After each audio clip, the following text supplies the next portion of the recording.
and a friend are looking for a place to live. You have a list of places and go to see a rental agent to check on a number of points. Listen to the conversation between your friend and the rental agent and complete the list. First, you have some time to look at questions 1 to 7.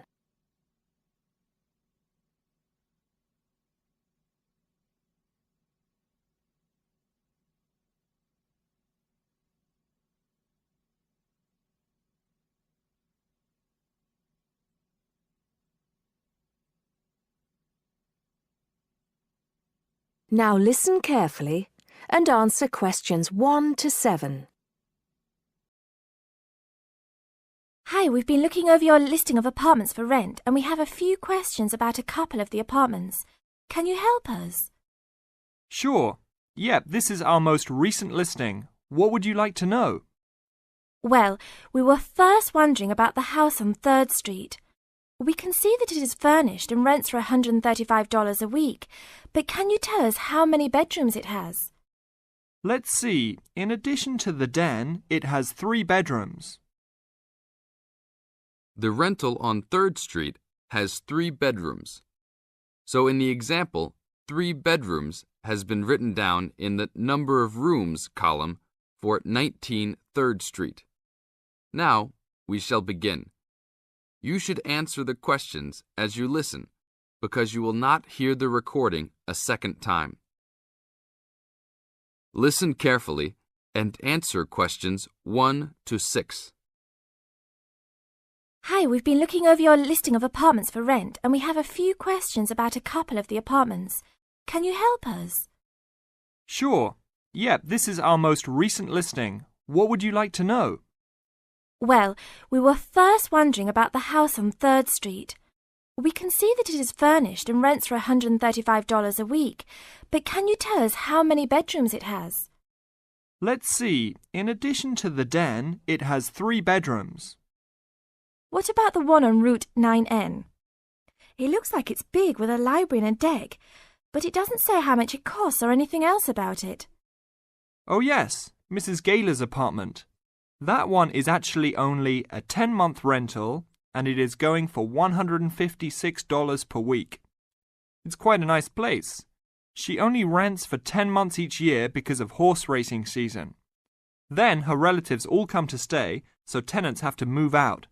It's a little bit inconvenient, but past tenants have really enjoyed their stay there. Oh, well, we need it for a full year. I guess that one is out. How about the rental on Browen Drive? How many rooms does that one have? As it says on the list, it has 2 bedrooms and a private kitchen and bath. But it's actually a very small place. That's why it's a bit cheaper. Oh. Well then, what about the one that has 3 large rooms? Who is renting that property? That one is a good deal. Mr. John Smith is renting it. But he's quite eccentric and he has a strict rule about no pets. How about cats? Nope, absolutely no pets. Well then, how about this studio apartment rented by Mr. Bo Jensen? How is that one? That ad is actually a bit deceptive. The studio apartment is the whole upper floor of an older house. It's actually very large and, at $45 a week, quite affordable. And it's near campus. I think I'd like to check that one out.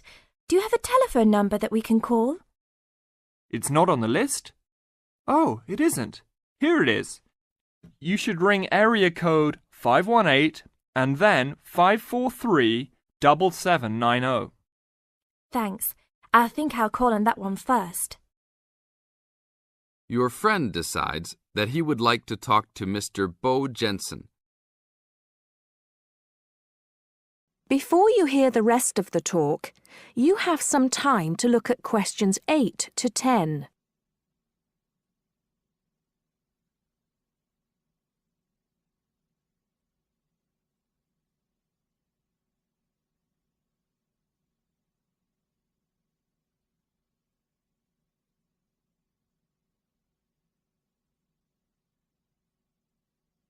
Now listen and answer questions 8 to 10. Hello? 1512, Route 9. Yes, is this Mr. Jensen? Yes, it is. Can I help you? Yeah, we're studying here at university and we came across the rental information for the studio apartment that you are renting. Is it still available? Yes, of course.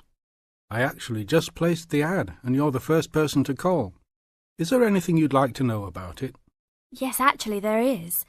As students, we are on the internet a lot, and we heard that some homes in the area have high-speed connections. What type of connection do you have there now? Oh, that's an interesting first question. But I guess I have heard that too. But we just have a phone line here. Nothing fancy. I think you can have a cable line installed, but it's just a phone line for now. Okay, well maybe we can do that. What type of heating does the apartment have? Now there's a more traditional question. We have oil heat here. It's an older house. That tends to be a little more expensive during the winter, right? Yeah, but there's nothing to do about it. It would cost too much for me to put in a gas heater. What else would you like to know about the apartment? Well, we heard it was quite big. Is it furnished? Actually, yes. I should have put that in the ad. It has an old couch and a couple chairs, a dining table, refrigerator, stove, and even a dishwasher. Does it have any beds? Yep, it has 2. That sounds great. When is the apartment available? You can have it tomorrow night if you want. I just have to clean up a couple things before you get here. Do you want to come over and see it first? No, it sounds fine to us. I actually know the street too, so I know the area. We'll take it. That is the end of part 1. You now have half a minute to check your answers.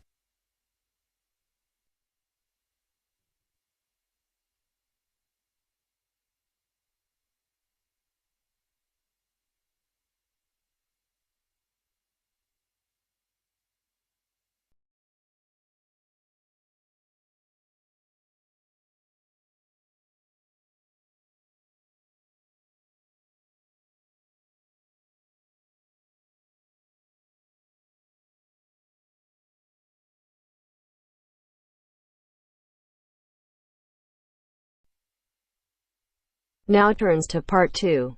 Part 2. You will hear an extract from a talk about facilities for students with disabilities. First, you have some time to look at questions 11 to 13.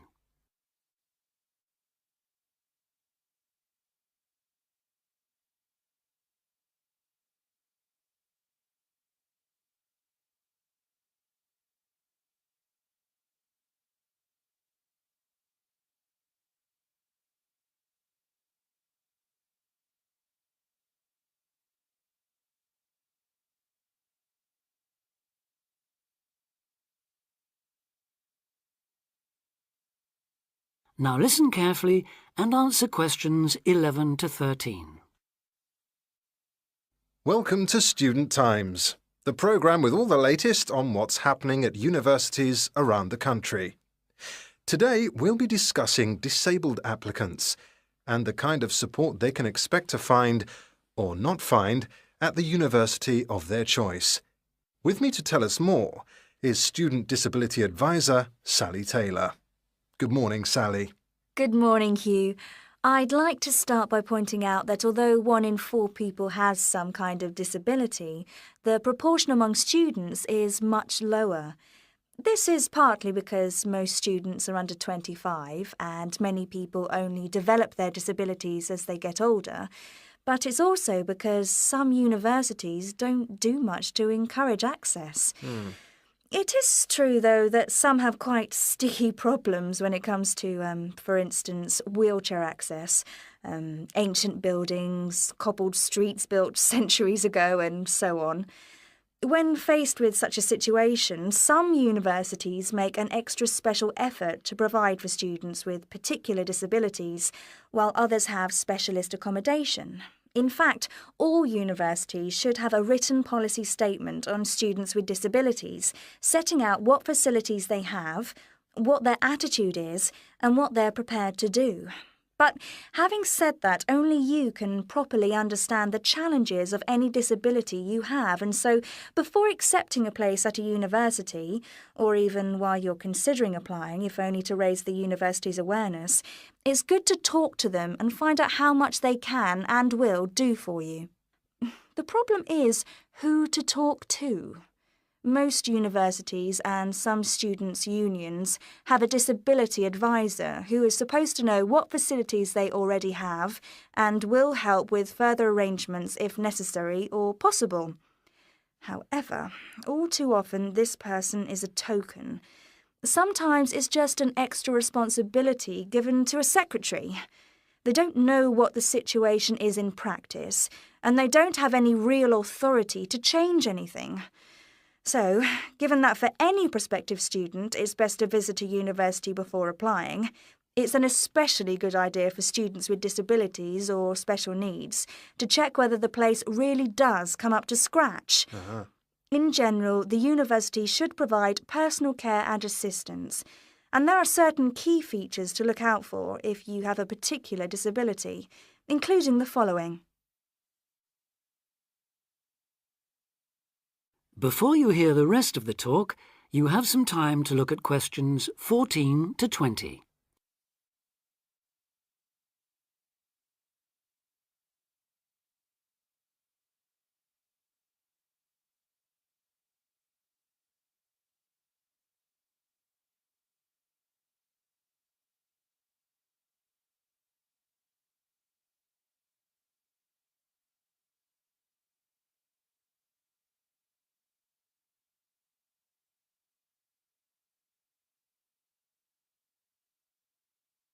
Now listen and answer questions 14 to 20.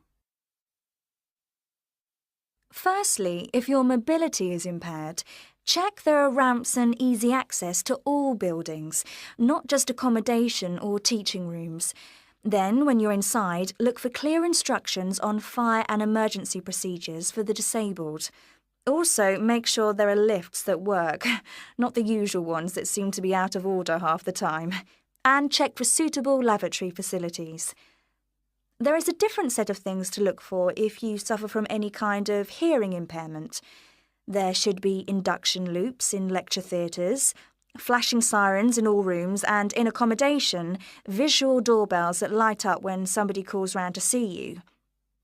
If it is your sight that is impaired, there obviously need to be braille translators of books and documents. In all buildings, the stairs, floors, doorways and windows must have clear markings, and there also have to be special fire and emergency procedures for you. If you suffer from dyslexia, you will need a computer for general use and in exams. And as exams may take you longer to complete, you should be allowed extra time in which to do so. This applies to work in general too. There are, of course, many other possible health difficulties that you may suffer from, such as diabetes, epilepsy, or heart conditions. If this is the case, check the availability of access to appropriate treatment, including medication and/or therapy. Finally, make sure that in the event of an emergency, it is clear what you and other people who may be involved have to do. That is the end of part 2. You now have half a minute to check your answers.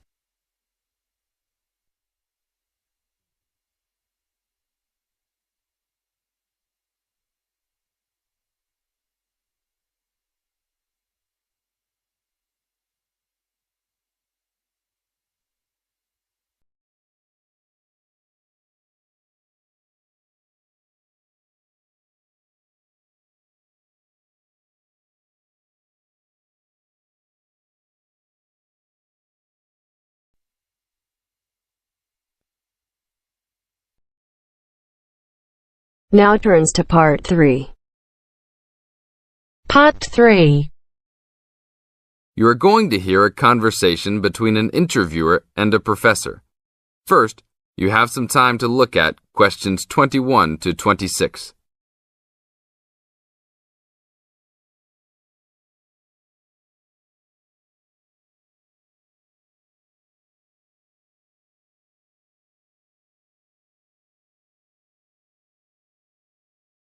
Now listen to the tape and answer questions 21 to 26.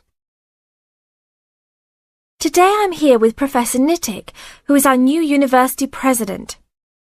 He has been a professor for 20 years and teaches many of the best classes on campus. I know many of you have had him as a teacher and know of his brilliance. Good morning, Professor Nittick. Thank you for stopping by the student station. Thank you for having me here.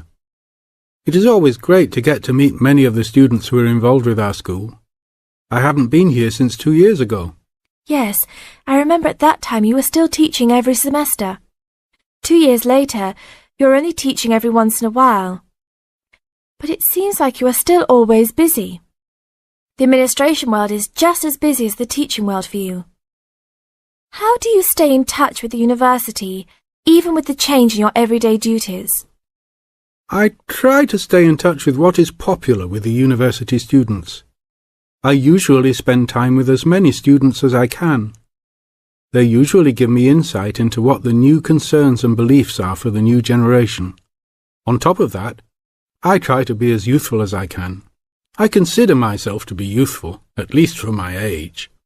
So I always have a good time and try to stay young. I try my best to not just be a teacher, but also participate in university life. Interesting. So, are you still doing lots of academic work, or are you mostly concentrating on administrative affairs? Well, I mostly do administrative affairs now, but that doesn't mean that I still don't have a very deep interest in academic matters. I often visit other campuses around the world and meet other professors in my field. I learn the most by travelling and seeing the different places of the world and the different fields of thought. I even did a television programme last month in Manchester. Will you be on television any time soon then? Well, you can call the television station and see if I will be on television any time soon. Maybe I will be on the news report. I don't think it is really that significant, though. Oh, really? That sounds great. I will remember to look out for you. Let's move on. With all your busy travelling recently, how do you find time for your personal life? I try to keep my university life separate from my personal life. Sometimes it's hard to find time to just take my wife and 3 kids out for a family dinner, but usually we all manage to get together every few days. I'm taking a few weeks off next month to take my family down to South America, to Brazil for a few days. I can't wait to just sit on the beach. Wow, that sounds like a wonderful trip. Professor Nittick, could you tell the audience a little about what goes on in an average day of a university administrator? An average day? Oh, I don't think there is such thing as an average day for me. The last few weeks I've been travelling all the time. I can be in Los Angeles in the morning and in New York by the afternoon and back to Los Angeles by the evening. Sometimes I will spend the whole week at a new university, showing the new administrators the ins and outs of running a university. Sometimes I can spend the whole day in the office on the phone. So there really is no average day for me. I guess that is because I do so many different tasks. Sorry to let all the viewers down, but that is the plain truth. Now look at questions 27 to 30.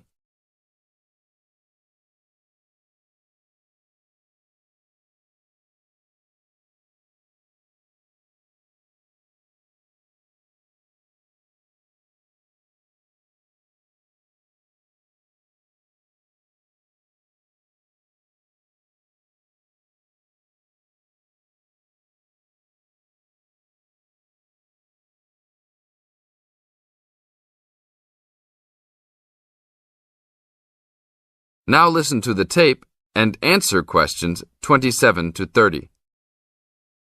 Well, I guess I can sum it up for them. You are a busy man. That is probably a good description. So, are there any immediate plans for the coming few weeks? Well, I'm in Los Angeles for the next 2 days, and then I fly to Colorado to meet a new prospective professor for our university. I will be in Colorado for about a week. Then I go to Japan for the next 10 days to meet with our university branch in Japan about record sales there. After that, I return to Los Angeles for a week, just in time for the graduation of the class of 2001. There you have it, my next month's schedule. Thank you very much, Professor Nittick. I always enjoy having you on our show. We hope to have you back on our show next time.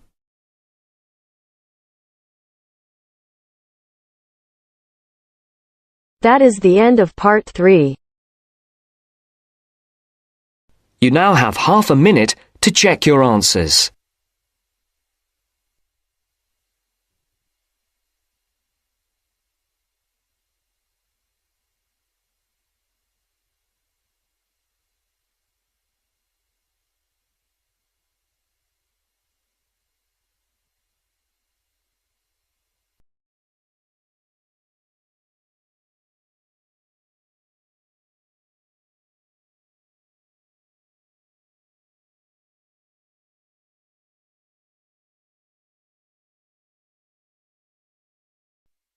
Now turns to part 4. Part 4.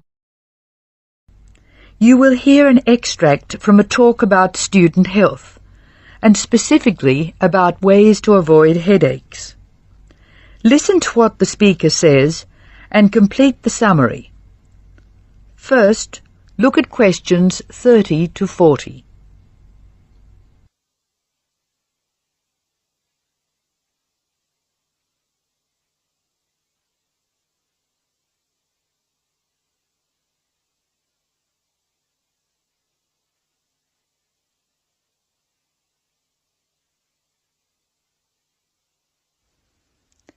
As you listen to the talk, answer questions 30 to 40.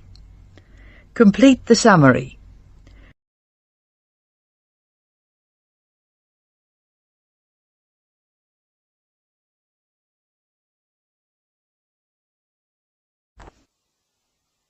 Hello, welcome to the Student Orientation Programme. Today's session is on health issues, and this talk is about headaches and how to avoid them.